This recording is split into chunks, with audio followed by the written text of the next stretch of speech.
মনো খাওয়া গাল মা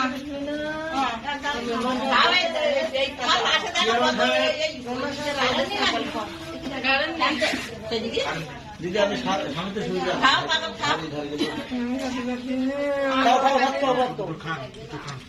খাও দিদি দেখছো তুমি হাতে খাও ও নিয়ে আসলে তখন ওর বিয়ে তুমি জানবা বড় দিদি খাতা বিচার খাইলে যাও বড় দিদি বিচার করবে এই দিদি বলতে দাদা কো হচ্ছে এই দাদা দিদি বিচার করবে ওখানে এমন খাওয়া দেবো না খাওয়াছে ওরা খুশি হয় না খাও তোমার ধারে এসে তোর পাশে ইসে ওরা তুমি গানা খাওয়া যাচ্ছে খাও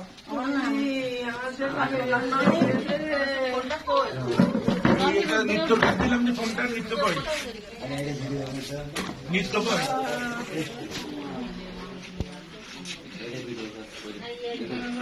দাদা কাটবে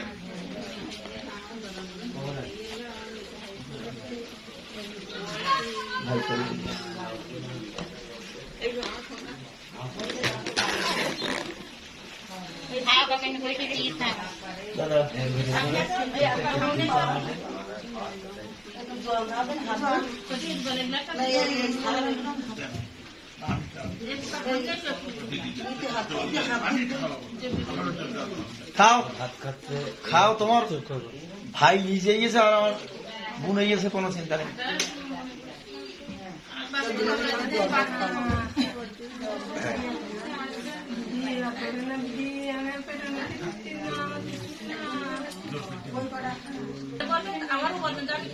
দিদিও ব্যাধি তো তারও কয়েকদিন আগে দাদা বাবু চলে গেছে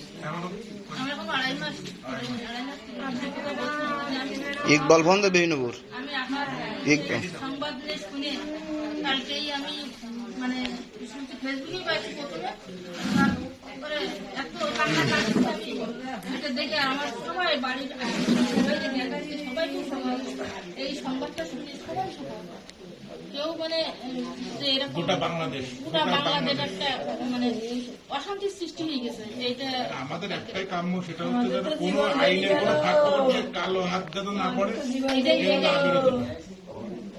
প্রকৃত যারা দোষী তাদের সাজা হোক, এটাই আমাদের সুনিশ্চিত করা। খাও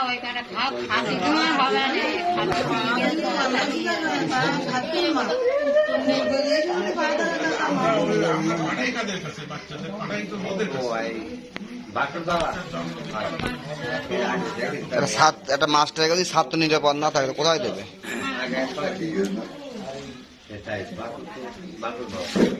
বাবার মা কষ্ট করে মানুষ করে লেখাপড়ার বয়স কত লাগে, লেখাপড়া 5 বছর বয়স আচ্ছা লেখাপড়া না শিখলে হয়।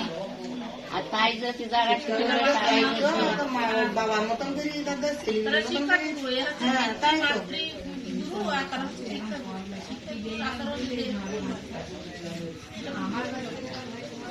সমাজে কি হবে?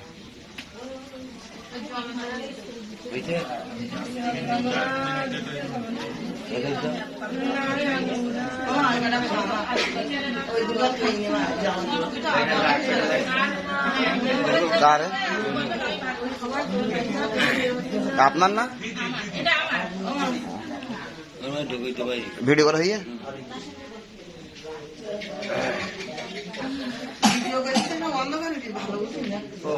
না ওটা পরিষ্কার করে